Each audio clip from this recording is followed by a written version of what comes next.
Pernah kepikiran nggak, apa sih musuh terbesar sebuah peradaban? Mungkin kita langsung mikir perang atau wabah penyakit, ya kan? Ternyata ada sesuatu yang jauh lebih berbahaya, yang menggerogoti dari dalam. Nah, kali ini kita bakal bedah sebuah gagasan yang kuat banget dari perspektif Islam, bahwa musuh sejati peradaban itu ternyata kebodohan. Yap, bener banget. Musuh terbesar peradaban. Bukan tentara dari luar, bukan serangan dari negara lain, tapi sesuatu yang tumbuh di antara kita sendiri. Kebodohan. Dan konsep ini nih, yang bakal jadi benang merah kita sepanjang pembahasan kali ini. Percaya deh, ini relevan banget buat kita semua. Sekarang. Oke, jadi untuk ngerti kenapa ilmu itu sepenting itu, kita harus mundur dulu. Kembali ke titik nol, ke perintah paling pertama yang turun dalam Islam. Dan ini teman-teman bukan cuma pelajaran sejarah biasa ya, ini adalah fondasi dari semuanya. Coba deh perhatiin baik-baik.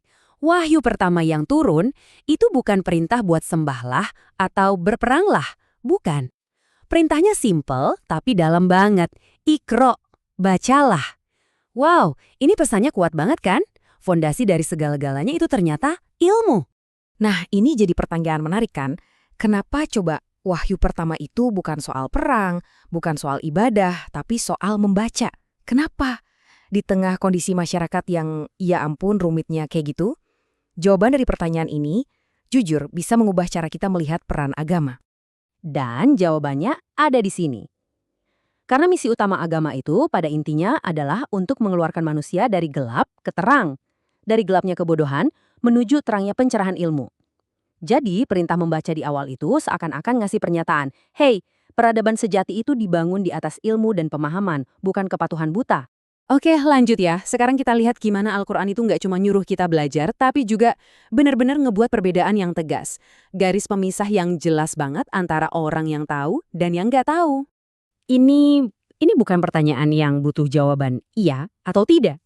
Ini pertanyaan retoris dari Tuhan untuk menegaskan satu hal. Ya jelas nggak sama. Di ayat ini, Tuhan sendiri yang menetapkan kalau ilmu jadi pembeda utama derajat manusia. Keren banget kan? Konsep yang revolusioner, bahkan sampai sekarang. Nah, coba kita bandingin deh. Ilmu itu ternyata bukan cuma buat ngisi otak, tapi juga ngebentuk karakter. Lihat ya, orang berilmu itu cenderung lebih tenang, lebih rendah hati. Sebaliknya, orang yang, katakanlah, bodoh, itu gampang banget emosian, kasar. Jadi jelaskan, ilmu itu kerjanya bukan cuma di kepala, tapi juga di hati. Dia melahirkan akhlak, sementara kebodohan, ya kita tahulah, seringnya jadi arogan dan omongannya nyakitin. Jadi, intinya apa? Intinya ini, ilmu itu mengangkat kemuliaan. Sebaliknya, kebodohan itu merendahkan martabat. Dalam perspektif ini, ilmu itu bukan sekedar kumpulan fakta buat pinter-pinteran. Bukan, tapi alat untuk memanusiakan kita. Dia yang ngangkat kita naik. Sementara kebodohan, dia yang nyeret kita jatuh ke bawah. Oke, sekarang kita lihat gambaran besarnya. Kalau tadi soal individu, sekarang kita geser ke masyarakat. Karena kebodohan itu bukan cuma urusan personal loh. Dia tuh kayak kekuatan penghancur yang aktif, benih dari segala kekacauan. Dengerin deh larangan yang tegas banget ini. Dan janganlah kamu mengikuti sesuatu yang kamu tidak mempunyai pengetahuan tentangnya. Wah, ini prinsip yang luar biasa. Artinya apa? Jangan bertindak cuma berdasarkan asumsi, katanya-katanya, atau gosip. Coba deh bayangin betapa relevannya ayat ini di zaman sekarang, di era hoax dan misinformasi di mana-mana. Dan kalau larangan tadi diabaikan, ya ini akibatnya. Hoax jadi viral, fitnah merusak nama baik orang, permusuhan di mana-mana, dan puncaknya, kerusakan. Semua malapetaka ini kalau kita telusuri, akarnya cuma satu, bertindak tanpa dasar ilmu.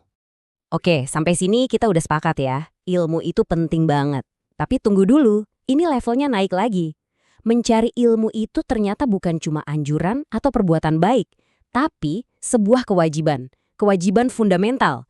Dan ganjarannya, wah ganjaran paling tinggi. Kata kewajiban di sini itu benar-benar kuat maknanya. Ini bukan sekedar sebaiknya, tapi tugas yang nggak bisa ditawar-tawar lagi. Buat siapa? Buat setiap muslim. Nggak peduli laki-laki atau perempuan, tua atau muda. Artinya apa? Perang melawan kebodohan itu bukan cuma program sementara, tapi perjuangan seumur hidup kita. Dan kalau kewajiban aja belum cukup buat jadi motivasi, coba dengerin janji yang luar biasa ini. Siapapun yang menempuh jalan untuk cari ilmu, Allah bakal mudahkan jalannya ke surga. Setiap langkah kita belajar, setiap buku yang kita baca itu dihitung. Ini bukan lagi soal sukses di dunia, teman-teman. Ini investasi langsung buat akhirat. Ini nunjukin satu hal yang dalam banget, bahwa proses belajar, proses nyari tahu, itu sendiri adalah ibadah. Perjalanan intelektual kita, rasa penasaran kita, itu semua adalah bagian dari perjalanan spiritual kita. Jalan langsung menuju keselamatan. Nah, setelah kita bahas semua ini, pertanyaannya sekarang balik ke kita. Iya, ke kamu, ke saya. Perang ngelawan kebodohan ini bukan cuma tugasnya para ustadz atau ilmuwan, bukan. Ini tanggung jawab kita semua, masing-masing dari kita dan juga bareng-bareng. Ingat kalimat ini baik-baik. Kebodohan itu bukan takdir. Sama sekali bukan. Itu adalah akibat dari satu hal. Nggak mau belajar. Jadi bodoh itu pilihan. Pilihan untuk nutup mata, nutup telinga, nggak mau nanya. Dan karena itu adalah pilihan, artinya kita punya kekuatan penuh buat memilih yang sebaliknya. Terus, gimana caranya ngelawan? Sederhana kok, tapi butuh komitmen. Cuma 3 langkah. 1. Membaca. Balik lagi ke perintah yang paling pertama. 2. Bertanya. Jangan pernah malu buat ngaku nggak tahu. Dan yang ketiga, ini yang mungkin paling susah, mau berubah. Siap buat ninggalin pendapat lama kalau kita nemu kebenaran baru. Itulah esensi belajar. Kita semua punya peran dalam pertarungan ini. Nggak ada yang terkecuali.